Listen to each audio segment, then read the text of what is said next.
کی صورت ہے. بسم اللہ الرحمن الرحیم. هل اتاک حدیث الغاشیہ وجوہ یومئذ خاشعہ عاملۃ ناصبہ تصلی نارا حامیہ تسقی من عین آنیہ. کیا تمہیں اس چھا جانے والی آفت کی خبر پہنچی ہے؟ کون سی آفت ہے وہ؟ قیامت کا دن، قیامت کی گھڑی. کچھ چہرے اس روز خوف زدہ ہوں گے، سخت مشقت کر رہے ہوں گے، تھکے جاتے ہوں گے، شدید آگ میں جھلس رہے ہوں گے. کھولتے ہوئے چشمے کا پانی انہیں پینے کو دیا جائے گا. خاردار سوکھی گھاس کے سوا ان کے لیے کوئی کھانا نہ ہوگا. جو نہ موٹا کرے نہ بھوک مٹائے، یعنی کھانے کو کیا دیا جائے گا؟ سوکھی گھاس جو اس میں کانٹے بھی ہوں گے تو وہ منہ چھیل دیں گے. جو نہ موٹا کرے نہ بھوک مٹائے. کچھ چہرے اس روز بارونق ہوں گے، جیسے وہ علیین والے شخص کا چہرہ کیسا ہوگا کہ اس کا نور سب کو روشن کر رہا ہوگا. اپنی کارگزاری پہ خوش ہوں گے، اپنے اعمال پہ خوش ہوں گے. غور و فکر کا مقام ہے. تھوڑی دیر کے لیے سوچئے، تھوڑی دیر کے لیے، کیا اس وقت ہمارے پاس ایسے اعمال ہیں کہ جن کو دیکھ کر ہم قیامت کے دن خوش ہو جائیں گے؟ وہ کون سا عمل ہے؟ سوچئے سوچئے، ادھر ادھر نہیں دیکھیے، ایک دوسرے سے باتیں نہیں کیجیے، اس وقت کی گرمی کا نہیں سوچئے. اس بات کو سوچئے وہ کون سا ایسا عمل ہے جو میں نے خالصتاً اپنے رب کے لیے کیا ہے اور جسے میں اتنا خوبصورت بنا کر اپنے رب کے حضور پیش کروں گی کہ اسے دیکھ کے میرا رب خوش ہو جائے گا. اتنا اچھا کام میرے بندے نے حق ادا کر دیا. سوچیں وہ کون سی نماز ہے، وہ کون سے روزے ہیں، وہ کون سی تلاوت قرآن ہے جو اتنی خوبصورت ہو، وہ کون سا قرآن کا پڑھنا اور سمجھنا اور محنت کرنا ہے، وہ کون سا صدقہ اور خیرات ہے، وہ کون سا مریضوں کی عادت ہے، وہ کون سی انسانوں کی خدمت ہے، وہ کون سا دین کی خدمت کے لیے بھاگ دوڑ کرنا ہے اور قربانیاں کرنا ہے اور اپنے نفس پہ مشقتیں برداشت کرنا ہے. وہ کون سا دن اور کون سی جگہ ہے کہ جب آپ نے واقعی اللہ کی خاطر صبر کیا ہو اور لوگوں کی بڑی سے بڑی باتوں کو نظر انداز کر کے ان کو معاف کر دیا ہو. کون سا عمل جو صرف اللہ کے لیے خالص ہو، جس میں کسی کا کوئی حصہ نہ ہو، جسے دیکھ کر ہمارا رب خوش ہو جائے. تو کچھ چہرے اس دن تر و تازہ ہوں گے، بارونق ہوں گے، اپنی کارگزاری پر خوش ہوں گے، عالی مقام جنت میں ہوں گے، بلند جنتوں میں ہوں گے. کوئی بےہودہ بات وہاں وہ نہ سنیں گے، کوئی بےہودہ بات وہاں نہ سنیں گے. دنیا میں تو انسان کسی دن فارغ ہی نہیں ہوتا فضول قسم کی باتیں لوگوں کی سننے سے کہ جن کا کوئی مقصد نہیں ہوتا، لیکن وہاں انسان کو اپنے مزاج کے خلاف کوئی بات سننے کو نہیں ملے گی. فیہا عین جاریہ، اس میں چشمے رواں ہوں گے، اس کے اندر اونچی مسندیں ہوں گی، ساغر رکھے ہوئے ہوں گے، گاؤ تکیوں کی قطاریں لگی ہوں گی، نفیس فرش بچھے ہوں گے. یعنی لوگ آئیں گے، ملاقاتیں کریں گے، جائیں گے، کوئی کسی کو باتوں سے ستائے گا نہیں. دنیا میں تو کیا ہوتا ہے کہ آپ خوشی خوشی انتظار کر رہے ہوتے ہیں لوگوں کا کہ ان سے ملاقات ہو جائے، لیکن جس وقت ملاقات کرتے ہیں وہ ایسی کوئی بات کرتے ہیں کہ آپ کا سارا مزہ کرکرا ہو جاتا ہے.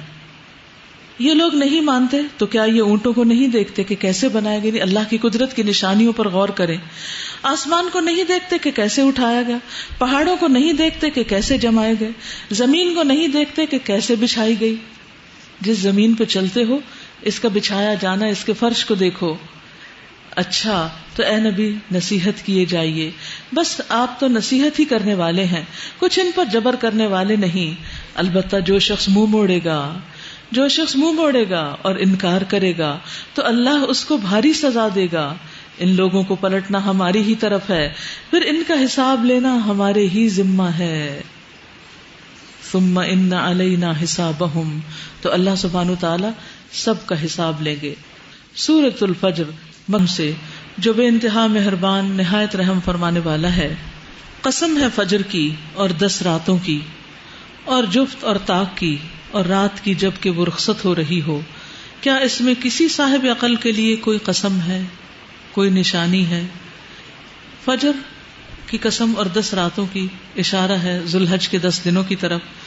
جفت اور طاق رات کی، یعنی ہر رات یا جفت ہوتی ہے یا طاق ہوتی ہے اور پھر ہر رات بالآخر ختم ہو جاتی ہے. یعنی رات بھی وآیۃ لہم اللیل، رات بھی ان کے لیے ایک نشانی ہے. اور اس نشانی کو ہم ہر روز دیکھتے ہیں، ہر روز رات آتی ہے اور ہر روز جاتی ہے. اور پھر ہر رات اور دن کی تبدیلی سے انسانوں کے ہفتے اور مہینے ان میں بھی تبدیلی آتی چلی جاتی ہے، اور اس طرح زندگیاں گزرتی چلی جاتی. نیکی کے مواقع بھی آتے ہیں اور انسان اپنی زندگی کو غفلت میں بھی ضائع کرتا دکھائی دیتا ہے. لیکن انسان کو سوچنا یہ چاہیے کہ ہر رات زندگی کے خاتمے کا اعلان ہے. اٹس اے وارننگ کہ یوں ہر روز رات رخصت ہوتی ہے، ایسے ہی زندگی رخصت ہو جائے گی، ایسے ہی موت سامنے آ جائے گی، ایسے ہی یہ سب کچھ ختم ہو جائے گا. یعنی دنیا کی جن بہاروں کو ہم سمجھتے ہیں کہ انہیں کبھی ختم نہیں ہونا، وہ ایک دن ختم ہو جائے گی، جیسے رات ختم ہو جاتی ہے. الم تر کیف فعل ربک بعاد ارم ذات العماد. تم نے دیکھا نہیں کہ تمہارے رب نے کیا برتاؤ کیا اونچے ستونوں والے عاد ارم کے ساتھ، جن کے مانند کوئی قوم دنیا کے ملکوں میں پیدا نہیں کی گئی تھی، اور سمود کے ساتھ جنہوں نے وادی میں چٹانیں تراشی تھیں، اور میخوں والے فرعون کے ساتھ یہ وہ لوگ تھے جنہوں نے دنیا کے ملکوں میں بڑی سرکشی کی تھی. یہ سارے متکبرین تھے اور ان میں بہت فساد پھیلایا تھا. آخر کار تمہارے رب نے ان پر عذاب کا کوڑا برسا دیا. حقیقت یہ ہے کہ تمہارا رب گھات لگائے ہوئے ہے، گھات لگائے ہوئے انتظار میں ہے، دیکھ رہا ہے کہ کس وقت یہ اپنا وقت پورا کریں اور واپس آئیں اور انہیں پکڑ لیا جائے. فَأَمَّا الْإِنسَانُ إِذَا مَا ابْتَلَاهُ رَبُّهُ فَأَكْرَمَهُ وَنَعَّمَهُ فَيَقُولُ رَبِّي أَكْرَمَنِ. یقیناً انسان کا حال یہ ہے کہ اس کا رب جب اس کو آزمائش میں ڈالتا ہے اور اسے عزت اور نعمت دیتا ہے تو کہتا ہے میرے رب نے مجھے عزت دار بنایا، اور جب وہ اس کو آزمائش میں ڈالتا ہے اور اس کا رزق اس پر تنگ کر دیتا ہے تو وہ کہتا ہے میرے رب نے مجھے ذلیل کر دیا. ہرگز نہیں، بلکہ تم یتیم سے عزت کا سلوک نہیں کرتے. یعنی تم اپنی عزت تو چاہتے ہو لیکن کسی کمزور کو عزت نہیں دیتے، اور مسکین کو کھانا کھلانے پر ایک دوسرے کو نہیں اکساتے. اب ہمیں حقوق العباد سکھائے جا رہے ہیں کہ کس کس کا خیال رکھنا ہے، اور میراث کا سارا مال سمیٹ کے کھا جاتے ہو، یعنی اوروں کے حصے کو بھی خود ہتھیا لیتے ہو. ہمارے معاشرے میں کتنا غلط ہے دور جاہلیت کی طرح کہ بیٹیوں کو حصہ نہیں دیا جاتا، ان کو تھوڑا بہت جہیز دے کر تنخواہ دیا جاتا ہے اور جائیداد میں حصہ نہیں دیتے. یا اسی طرح بعض اوقات کوئی ایک بچہ ساری جائیداد لے جاتا ہے اور باقی سب بہن بھائیوں کو محروم کر دیتا ہے. تو ایسا کرنے کا انجام بہت بھیانک ہے. دنیا میں تو چند دن انسان عیش و عشرت کر لیتا ہے، اپنا نام بنا لیتا ہے، بہت سا مال غصب کا اکٹھا کر کے مالدار کہلا سکتا ہے، لیکن اللہ کے ہاں پھر اس کی کوئی چھوٹ نہیں.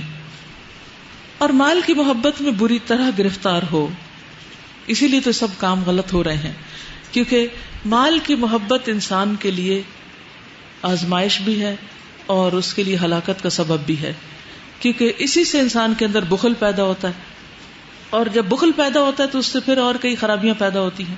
دلوں کی تنگی سے ہی رشتے کٹتے ہیں، دلوں کی تنگی سے ہی انسان پھر انسانوں کے حقوق ادا نہیں کرتا، ان کی تکلیف اور دکھ کا خیال نہیں کرتا.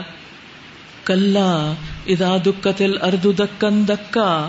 ہرگز نہیں، جب زمین پے در پے کوٹ کوٹ کر ریگزار بنا دی جائے گی اور تمہارا رب جلوہ فرما ہوگا اس حال میں کہ فرشتے صف در صف کھڑے ہوں گے. وجیء یومئذ بجہنم. اور جہنم اس روز سامنے لے آئی جائے گی. جہنم کو 4 ارب 90 کروڑ فرشتے پکڑ کر لائیں گے.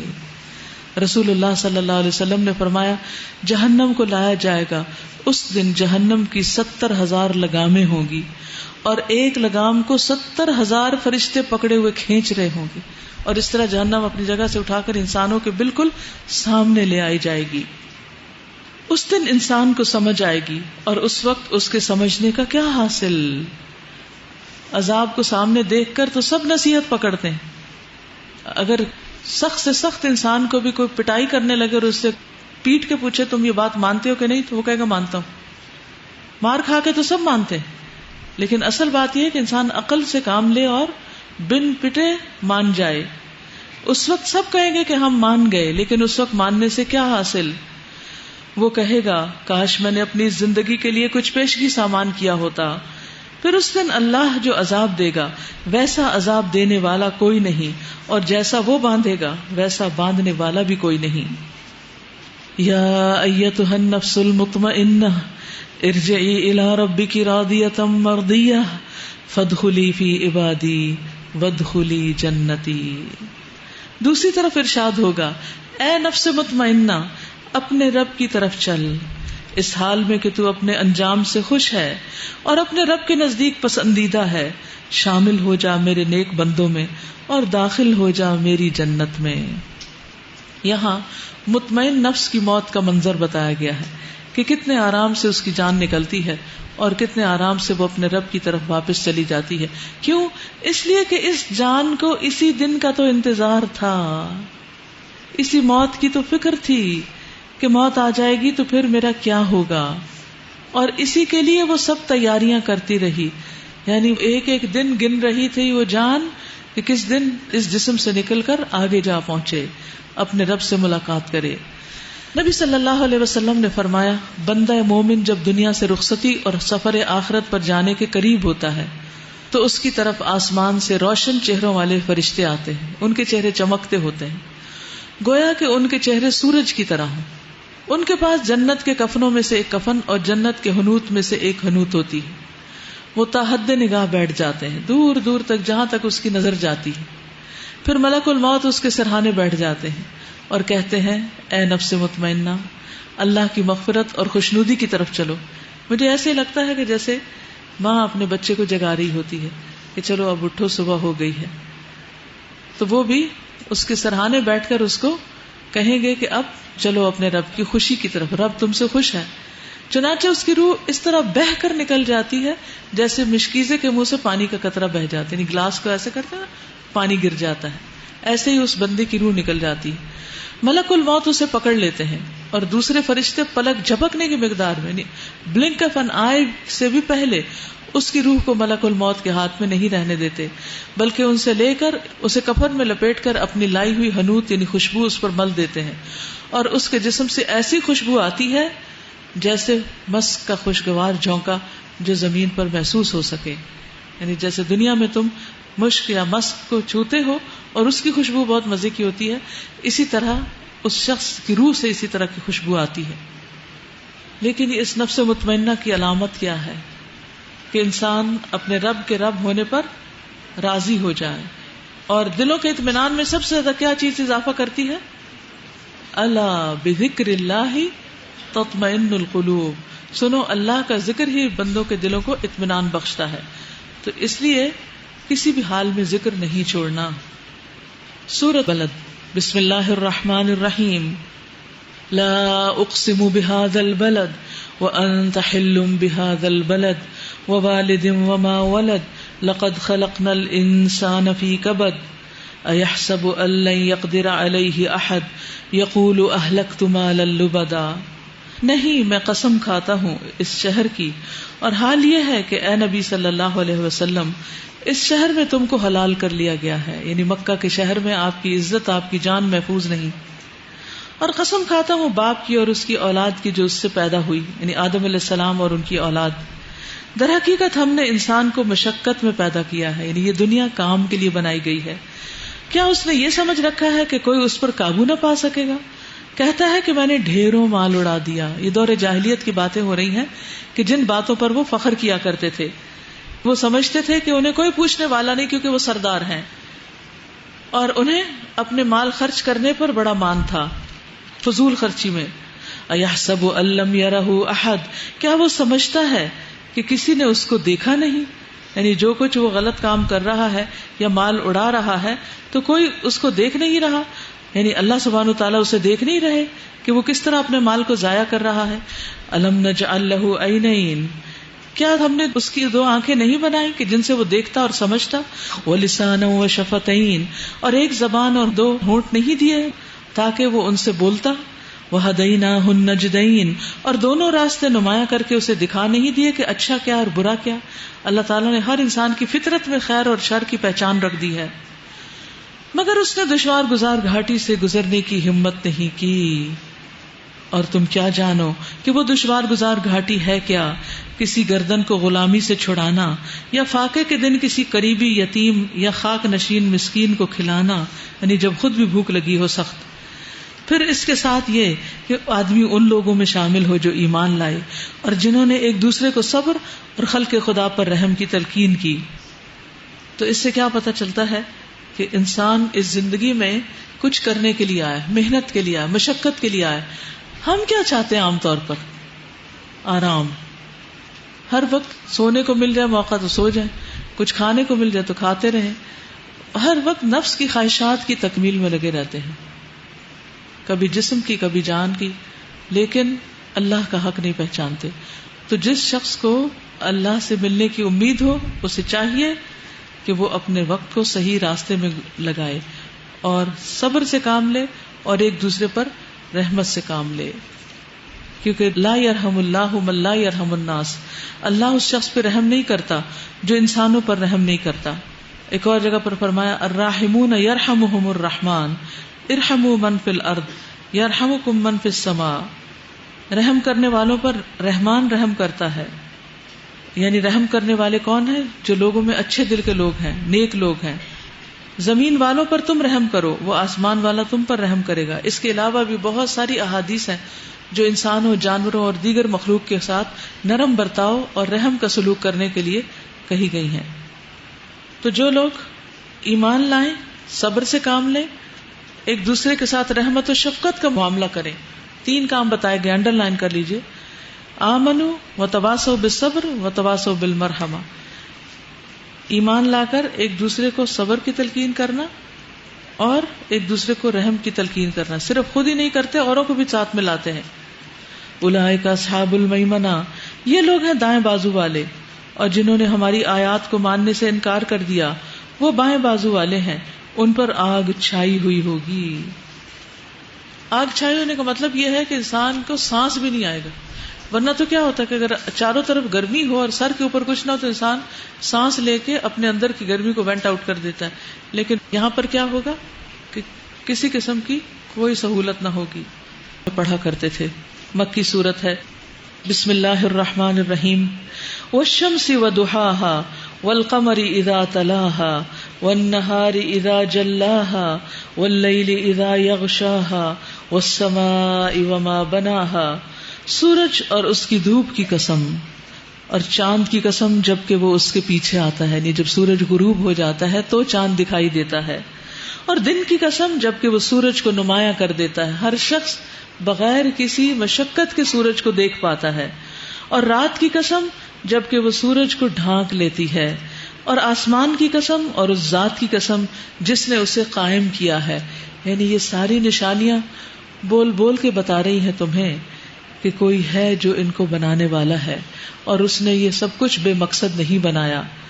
والارض وما طحاها، اور زمین کی قسم اور اس ذات کی قسم جس نے اسے بچھایا ہے. ونفس وما سواها، اور نفس انسانی کی اور اس ذات کی قسم جس نے اسے ہموار کیا ہے. پھر اس کی بدی اور اس کی پرہیزگاری اس پر الہام کر دی. یعنی انسان کے اندر اچھائی اور برائی کا فرق سمجھنا ان بلٹ ہے، اس کے اندر ڈال دی گئی ہے یہ بات. یقیناً فلاح پا گیا کون؟ قد افلح من زکاہا، جس نے اپنے نفس کا تزکیہ کر لیا، اپنے نفس کو پاک کیا. یعنی بدگمانیوں سے، برے خیالات سے، حسد سے، نفرتوں سے، کینے سے، اور اسی طرح شرک اور کفر اور نفاق سے. اور نامراد ہوا وہ جس نے اس کو دبا دیا. یعنی جب ضمیر کی آواز اٹھی تو اس نے اس کو سلا دیا اور اس کی ایک نہ سنی، اور جو غلط کام وہ کر رہا تھا وہ کرتا چلا گیا. کذبت ثمود بطغواها، سمود نے اپنی سرکشی کی بنا پر جھٹلایا. جب اس قوم کا سب سے زیادہ شقی آدمی بپھر کر اٹھا تو اللہ کے رسول نے ان لوگوں سے کہا، خبردار اللہ کی اونٹنی کو ہاتھ نہ لگانا، اس کے پانی پینے میں مانے نہ ہونا. مگر انہوں نے اس کی بات کو جھوٹا قرار دیا اور اونٹنی کو مار ڈالا. حالانکہ یہ انہوں نے خود مطالبہ کیا تھا کہ انہیں ایک اونٹنی پتھر سے نکلتی ہوئی دکھائی جائے، اور جب وہ دکھائی گئی تو اس کو دیکھنے کے بعد بھی انکار کر دیا اور اس کی ٹانگیں کاٹ ڈالی. فدمدم علیہم ربہم بذنبہم فسواہا، آخر کار ان کے گناہ کی پاداش میں ان کے رب نے ان پر ایسی آفت توڑی کہ ایک ساتھ سب کو پیوند خاک کر دیا. ولا یخاف عقباہا، اور اسے اپنے اس فعل کے کسی برے نتیجے کا کوئی خوف نہیں. دیکھیے اگر ایک انسان کو کسی انسان کو پکڑنا ہو اور وہ آگے آگے دوڑ رہا ہو تو کیا ہوتا ہے؟ پکڑ سکتا ہے. 10 کو پکڑنا پڑے، 20 کو پکڑنا پڑے، پوری قوم کو پکڑنا پڑے. ہے کسی انسان کے بس میں کہ کوئی پکڑے اس طرح؟ اللہ سبحانہ وتعالیٰ نے ان کو اکیلے ہی پکڑ لیا. یہ صرف سمجھانے کی بات ہے کہ انسان اللہ کی طاقت کو سمجھے اور اپنے آپ کو مادر پدر آزاد تصور نہ کرے کہ کوئی اس سے پوچھنے والا نہیں ہے کچھ. سورۃ اللیل مکی سورت ہے. بسم اللہ الرحمن الرحیم. واللیل اذا یغشا والنہار اذا تجلی وما خلق الذکر والانثی ان سعیکم لشتی فاما من اعطی واتقی وصدق بالحسنی فسنیسرہ للیسری. قسم ہے رات کی جب کہ وہ چھا جائے اور دن کی جب کہ وہ روشن ہو، اور اس ذات کی جس نے نر اور مادہ کو پیدا کیا. پھر اللہ کی قدرت کی نشانیاں دکھائی جا رہی ہیں. در حقیقت تم لوگوں کی کوششیں مختلف قسم کی ہیں، یعنی جس طرح رات اور دن میں فرق ہے ایسے ہی کچھ لوگ اچھے اور کچھ لوگ رات کے اندھیرے کی طرح برے ہیں. اور جس طرح مرد اور عورت کا فرق ہے اسی طرح کچھ انسانوں کا آپس میں باہم فرق ہوتا ہے. کچھ لوگ بہت نیک کام کرنے والے ہوتے ہیں اور کچھ برے کام کرنے والے. تو اب فرق کہاں ہوتا ہے؟ جب انسان کوئی ایکشن لیتا ہے، جیسے صدقہ کرنا.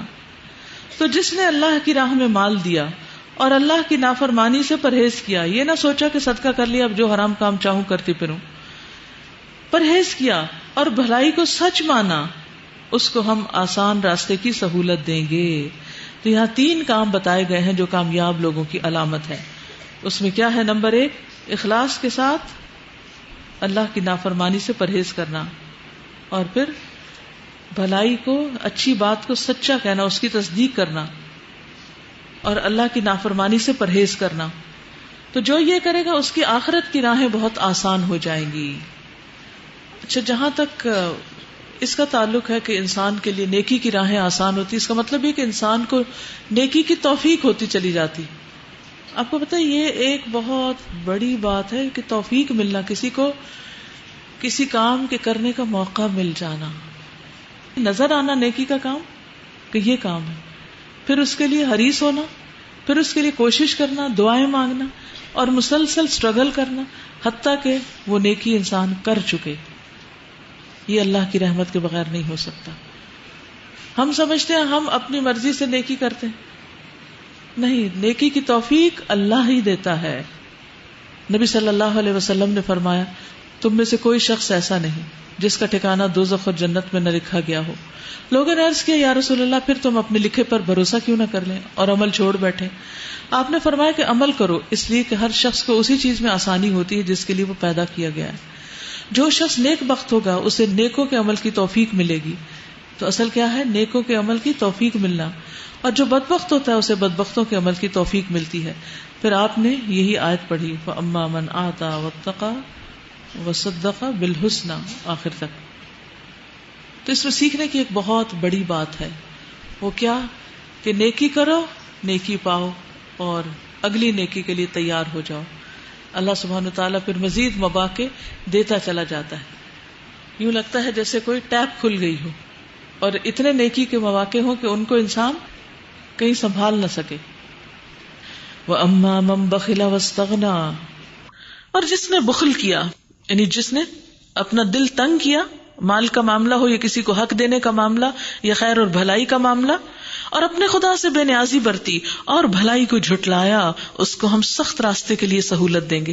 جیسے رات اور دن برابر نہیں، اسی طرح اچھے عمل اور برے عمل بھی برابر نہیں، اور ان کا انجام بھی ایک نہیں. اور اس کا مال آخر اس کے کس کام آئے گا جبکہ وہ خود ہلاک ہو جائے. اس کے برعکس اگر کوئی شخص جہنم میں جائے گا تو دنیا بھر کی دولت بھی اس کے کام نہ آئے گی. اِنَّ عَلَيْنَا لَلْهُدَىٰ، بے شک راستہ بتانا ہمارے ذمہ ہے. اور در حقیقت آخرت اور دنیا دونوں کے ہم ہی مالک ہیں.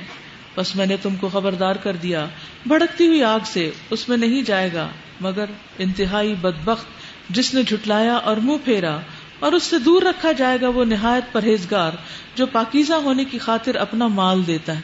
دیکھیے پیچھے 2 صورتوں میں تزکیہ اور تزکیہ کی بات آئی ہے، اور یہاں طریقہ بتا دیا گیا کہ تزکیہ کیسے کرتے ہیں اپنا. ہو سکتا ہے آپ کے ذہن میں بھی سوال آ رہا ہو کہ ہم اپنے آپ کو کیسے پاک کریں. تو صدقہ جو ہے وہ بہترین طریقہ ہے اندر کے میل کچیل اور دلوں کی گھٹن دور کرنے کا. اور اس سے دور رکھا جائے گا وہ نہایت پرہیزگار جو پاکیزہ ہونے کی خاطر اپنا مال دیتا ہے، اس پر کسی کا کوئی احسان نہیں جس کا بدلہ اسے دینا ہو. وہ صرف اپنے رب برتر کی رضا جوئی کے لیے یہ کام کرتا ہے اور وہ رب ضرور اس سے خوش ہو جائے گا. یعنی جو شخص اللہ کو خوش کرنے کی فکر کرتا ہے اور اس کے لیے کوشش کرتا ہے، اللہ تعالیٰ ضرور اس کی کوشش کو کامیاب کر دیں گے.